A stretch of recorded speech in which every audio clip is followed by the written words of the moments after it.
अमित शाह की शपथ, नक्सल मुक्त भारत। एक साथ 76 जवानों को मारा। नक्सल विरोधी ऑपरेशन आज पूरा हुआ मिशन।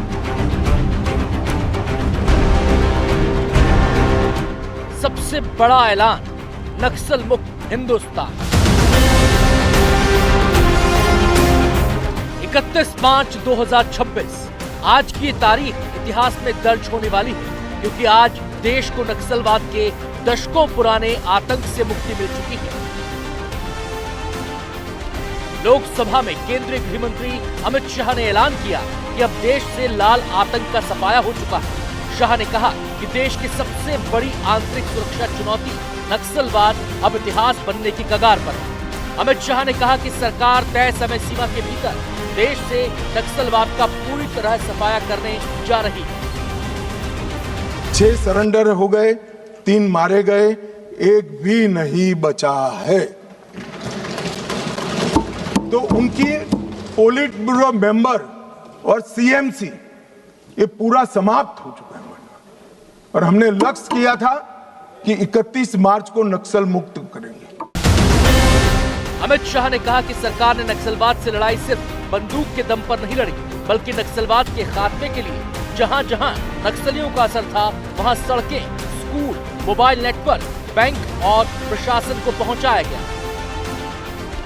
नक्सलवाद का समर्थन किया है, ये नरसंहार का समर्थन किया है, और 20,000 लोग जो मारे गए, इसका दोषी अगर कोई एक है तो कांग्रेस की वामपंथी विचारधारा वाली पार्टी। नक्सलों के साथ रहते रहते ये पार्टी और उनके नेता खुद नक्सलवादी बन गए हैं। गृह मंत्री ने इस मुद्दे पर कांग्रेस और वामपंथी दलों पर भी सीधा हमला बोला। अमित शाह ने कहा कि देश में नक्सलवाद के फैलने और दशकों तक टिके रहने के लिए कांग्रेस और लेफ्ट की तुष्टीकरण की राजनीति जिम्मेदार है। तहसील पंचायत, जिला पंचायत का सदस्य नहीं होगा, विधायक वो चाहते हैं वो ही जीत कर आएंगे। किस प्रकार की व्यवस्था खड़ी करना चाहते हैं और इसका समर्थन कैसे हो सकता है?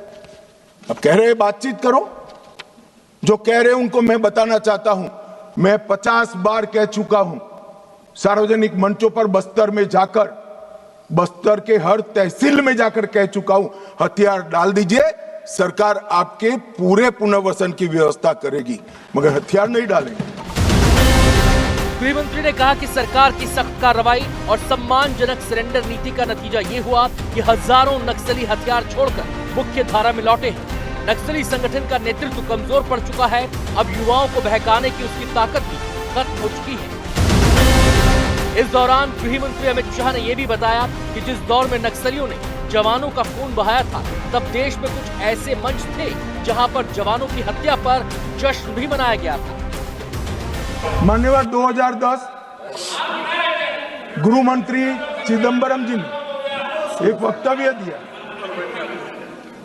चितलनार छत्तीसगढ़ में एक साथ 76 जवानों को मार दिया। उसके बाद जेएनयू, जिसका अभी अमरा राम जी महिमा मंडन करते थे, जेएनयू वो यूनिवर्सिटी में उत्सव मनाया, वहां एक नृत्य किया कि 76 पुलिस के जवान मारे गए, और नृत्य में जमीन पर भारत का तिरंगा बिछाकर पैर के नीचे रख कर नृत्य किया। इसका समर्थन ये मान्यवर करते हैं।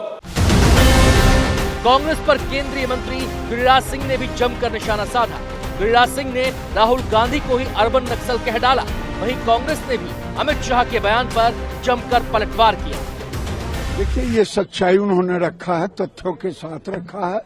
कांग्रेस नक्सलवाद, आतंकवाद की जननी है, और अब जननी होते होते अभी के नेता राहुल गांधी खुद अर्बन नक्सल बन गए। 1977 में कम्युनिस्ट पार्टी का पार्टनर कौन था?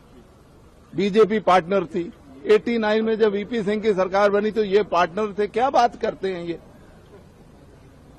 ये तो हमेशा दूसरों को, ये वो पार्टी है जो हर चीज दूसरों पे ब्लेम करते हैं। जब यूपीए गवर्नमेंट थी 2004 से 14 तक, उसी वक्त बड़ा सिस्टमेटिक काम शुरू हुआ था। चलिए अब आपको आंकड़ों के जरिए ये भी समझाते हैं कि देश में रेड कॉरिडोर कहां-कहां तक फैला हुआ था। देश के 9 राज्यों के 76 जिले नक्सल प्रभावित थे। देश के 17% हिस्से में रेड कॉरिडोर था। नक्सलियों की समानांतर सरकार चलती थी। 12 करोड़ से ज्यादा लोग प्रभावित थे। केंद्रीय गृह मंत्री अमित शाह ने इससे जुड़ा पूरा ब्यौरा लोकसभा में साझा किया और इस बीच नक्सलियों का गढ़ कहे जाते रहे छत्तीसगढ़ के बस्तर का खासतौर पर जिक्र किया। मान्यवर, आज बस्तर से नक्सलवाद लगभग समाप्त हो चुका है। मैं इतना ही पूछना चाहता हूं, नक्सलवाद की जो लोग यहां पर वकीलात कर रहे थे उनको, कि ये 70 से अब तक क्यों नहीं मिला। जाहिर है नक्सलवाद देश के लिए बड़ी चुनौती रहा है और अब ये नए हिंदुस्तान के संकल्प से लाल आतंक का सफाया हुआ है तो ये तारीख इतिहास में दर्ज होगी और पूरा देश इस इतिहास को बनते हुए अपनी आंखों से देख रहा है। Bureau report, NDTV India.